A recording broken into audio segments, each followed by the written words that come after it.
금융소득 1,000만 원, 이거 조금만 넘기면 괜찮겠지 했다가요, 건보료가 절벽처럼 바뀝니다. 오늘은 직장가입자, 그리고 지역가입자, 피부양자별로 어디서 터지는지 딱 정리해 드리겠습니다. 저는 국내은행과 뉴욕 월가 금융회사에서도 일했습니다. 지금은 대학에서 20년 넘게 금융경제를 강의하고 있는 여운봉 교수입니다. 오늘은 제가 어렵게 안 합니다. 내년 11월에 건보료 고지서가 왜 바뀌는지, 그리고 안 바뀌게 관리하는 법만 알려드리겠습니다. 은퇴 앞두면 월급은 끊기는데 고정 지출은 그대로입니다. 그중 제일 억울한 게 소득이 줄었는데도 건보료가 오르는 상황이죠. 여러분은 지금 직장가입자, 또 지역가입자, 피부양자 중에서 어디에 해당하시나요? 댓글로 남겨주십시오. 오늘 핵심은 세 가지입니다. 첫째, 건보료에 반영되는 소득의 종류는 이자와 배당, 그리고 사업소득, 근로소득, 또 연금소득, 기타소득입니다. 특히 여기 빠지는 것이 하나 있는데요. 서학개미들이 하는 미국 상장, 미국 주식이라든가 미국 상장, 미국 지수 ETF 투자로 발생되는 양도소득세입니다. 이런 이유 때문에도 해외 직투하는 투자자들이 많아졌다고 합니다. 다만 해외 직투라 하더라도 이자와 배당금에 대해서만큼은 건보료에 반영이 되기 때문에 너무 방심해서는 안 됩니다. 둘째, 2026년 기준 건강보험료율이 7.19%이고 장기 요양은 소득 대비 0.94% 수준으로 이해하면 됩니다. 그래서 체감상 약 8%대 부담이 생긴다고 보시면 됩니다. 이것이 어느 정도의 체감이 되는지 제가 예를 들어 보겠습니다. 만약 ETF 투자로 인해서 생긴 배당이나 분배금이 연 1,200만 원이고요. 그게 건보료 소득으로 반영이 되는 경우라면 연 1,200만 원이면 월로 나누면 월 100만 원 정도 꼴이 되는 거죠. 따라서 건보료 고지서에 반영되는 월 추가 부담은요, 100만 원 곱하기 8%입니다. 즉 약 8만 원이 더 붙게 돼서 연간 96만 원 정도가 건보료가 늘어나게 되는 것이죠. 셋째, 1,000만 원과 2,000만 원의 의미가 다릅니다. 직장 가입자는 월급 말고 보수의 소득인 임대라든가 사업소득, 기타 소득을 합쳐서 연 2,000만 원을 넘을 때만 추가 보험료가 붙습니다. 이때 금융소득이 중요한 관건이 되는데요. 금융소득 1,000만 원 룰이 적용되기 때문입니다. 예를 들어 월급 말고 보수의 소득이 2,000만 원 이하로 관리가 잘 되고 있던 직장인이 갑자기 ETF 투자로 인해서 이자 배당 금융소득이 연 1,000만 원에서 단돈 10,000원이라도 초과하면 금융소득 전체가 다른 소득에 합산이 됩니다. 따라서 금방 기준선인 2,000만 원을 넘는 경우가 다반사죠. 그런데 만약 직장인이 금융소득을 1,000만 원이 넘지 않도록만 잘 관리해 두면은 1,000만 원 이하의 금융소득은 아예 한 푼도 없는 것으로 간주해 줍니다. 예를 들어 금융소득이 900만 원이 발생하더라도 건보료 산정에서는 0원으로 간주해 주기 때문에 다른 보수의 소득을 2,000만 원 이하로만 잘 유지하면 건보료 추가 납부는 피할 수 있습니다. 그런데 지역 가입자는 세대 단위로 소득과 재산이 함께 반영됩니다. 반면에 피부양자는 재산 과표 구간에 따라서 연소득 2,000만 원과 역시 금융소득 1,000만 원 기준을 함께 봅니다. 지역 가입자에 있어서도 앞서 직장 가입자와 마찬가지로 금융소득 1,000만 원은 한마디로 이자 배당을 건보료 소득에 넣고 빼느냐를 가르는 스위치로 보시면 됩니다. 다시 말해 이자 배당, 분배금 등의 금융소득이 1,000만 원 이하일 때는 건보료 소득 계산에서 제외됩니다. 그러나 1,000만 원 초과 시에는 초과분만 조금 반영이 아니고요. 1,000만 원이 넘는 전체 금액이 건보료 산정에 포함됩니다. 지역가입자는 특히 소득과 재산이 같이 반영이 되기 때문에 은퇴 후의 체감이 여느 다른 가입자보다 가장 크다고 볼 수가 있습니다. 직장에 다닐 땐 소득 중심이었는데 은퇴 후 지역가입자가 되면 재산까지 함께 반영이 되기 때문이죠. 그래서 소득이 줄었는데 건보료가 더 나온다는 말이 실제로 생기는 이유입니다. 금융소득 1,000만 원이 무서운 이유는 절벽처럼 체감이 튀기 때문입니다. 예를 들어 1,000만 원처럼요. 1,000만 원을 조금만 넘겨도 건보료가 월 6, 7만 원이 더 생긴 느낌을 받을 수 있습니다. 요율과 케이스에 따라 다르지만 체감은 크게 오게 되죠. 직장 가입자는 추가 보험료가 붙어도 그 추가분은 본인이 부담합니다. 그리고 조건은 연 2천만 원 초과죠. 그래서 직장 다닐 때는 괜찮아 보여도 은퇴 후 지역 가입자로 바뀌면 계산판이 완전히 달라지는 게 함정이죠. 피부양자는 앞서 말씀드린 직장 가입자나 지역 가입자에 비해서 건보료 기준이 가장 타이트하고 엄격합니다. 그래서 보다 신경을 더 많이 쏟아야 하고요. 특히 피부양자가 사업자 등록증을 갖고 사업소득이 단 한 푼이라도 발생하거나 또는 주택임대료가 단 한 푼이라도 발생하면 피부양자 자격이 바로 탈락합니다. 또한 피부양자 자격을 보는 데 있어서 소득 기준과 재산 기준 두 개 다 보기 때문에요. 더욱 까다롭습니다. 재산 과표 5억 4천만 원 이하라면 연소득 2천만 원 이하가 핵심이고요. 재산 과표가 5억 4천을 넘고 9억 이하라면 연소득 1,000만 원만 넘어도 피부양자 바로 탈락입니다. 따라서 재산 과표가 5억 4천에서 9억 사이에 있는 분들은 연소득 1,000만 원 이하로 관리하는 것이 핵심입니다. 집값이 높은 은퇴자일수록 금융소득 1,000만 원이 더 치명적으로 작동합니다. 왜냐하면 재산 과표 구간 중 어디에 속해 있느냐에 따라서 1,000만 원 룰과 2천만 원 룰 적용이 갈리기 때문입니다. 건보공단이 보는 재산은요, 재산세 고지서에 찍힌 과세표준, 즉 재산 과표입니다. 주택은 보통 공시가격이라고 하죠. 여기에 공정시장 가액 비율을 곱해서 과표가 만들어집니다. 이때 공정시장 가액 비율은 주택인 경우에 기본 60%를 적용합니다.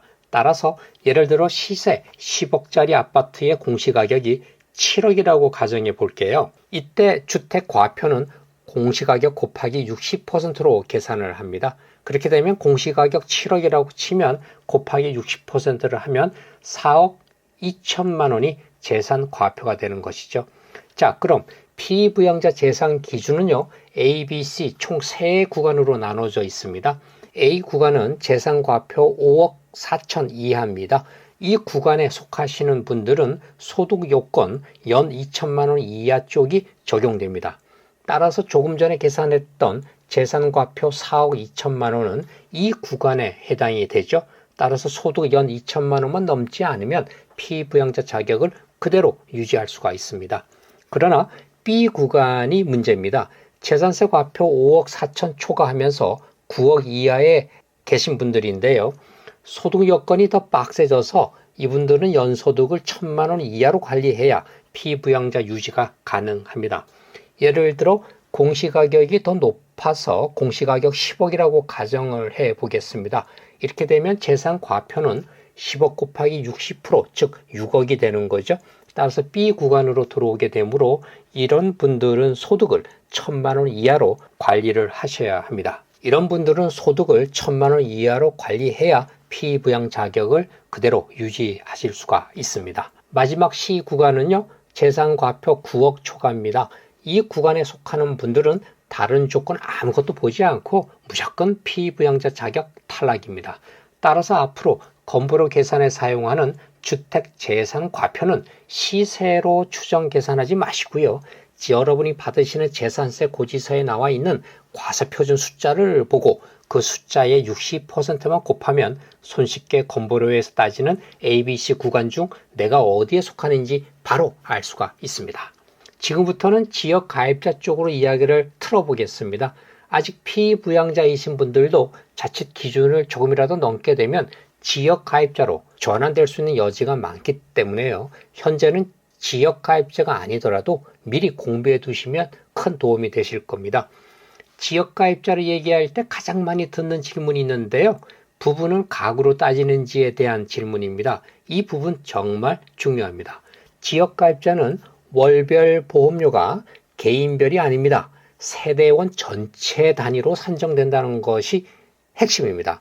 따라서 지역 가입자는 ETF 투자의 경우에 우리 집 가족의 배당 합계로 관리하는 것이 안전합니다. 만약에 부부의 경우 각자 따로 관리하면 착시가 생길 수 있기 때문에 주의해야 합니다. 예를 들어 부부 각자가 배당과 분배금이 1,000만 원을 넘지 않았는데도요, 건보료가 오르는 경우가 바로 이 때문입니다. 예를 들어서 남편의 분배금이 연 700만 원이고 배우자인 아내의 분배금이 연 400만 원이라면 두 사람 모두 일단은 각자 1,000만 원 기준 아래여서 안심할 수도 있는데요. 그런데 가구 합산으로 보면 다릅니다. 700만 원 더하기 400만 원을 하니까 연 1,100만 원이 되는 거죠. 따라서 우리 집 금융소득이 1,000만 원 선을 넘게 돼서 다음해 11월부터 건보료 고지서에 반영이 되면서 갑자기 오른 것처럼 체감이 될 수 있습니다. 결국 지역가입자의 경우에는 각자 1,000만 원 이하가 아니라 합쳐서 1,000만 원 이하가 되도록 관리해야 안전합니다. 따라서 계좌를 쪼갠다고 가구 총액 자체가 줄어드는 게 아니라는 점 주의해야 합니다. 그러나 예방하는 방법은 있습니다. 우리 집 배당 분배금 합계를 하나로 적어서요, 가구 예상 합계액을 계산해 보는 겁니다.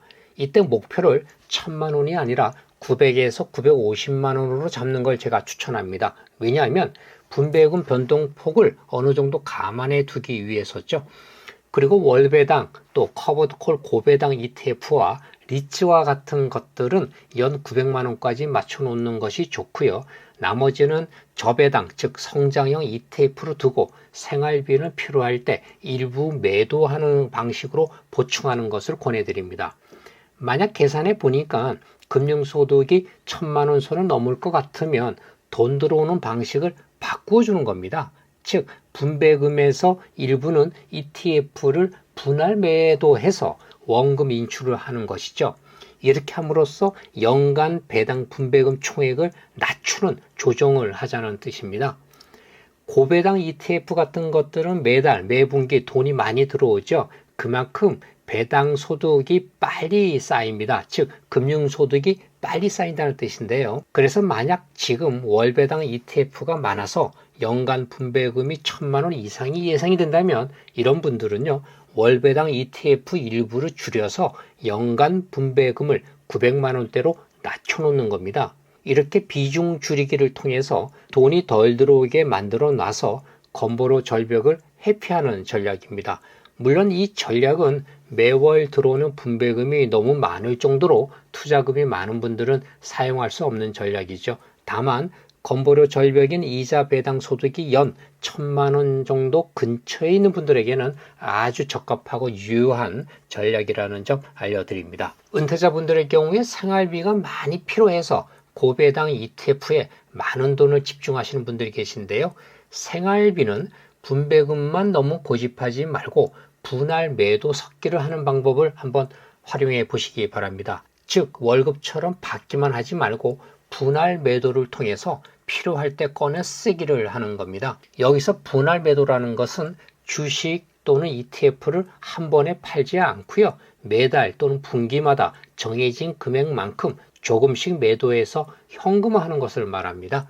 예를 들어서 여러분들이 월 200만 원의 생활비가 필요하다면 연 2,400만 원이 필요한 거죠.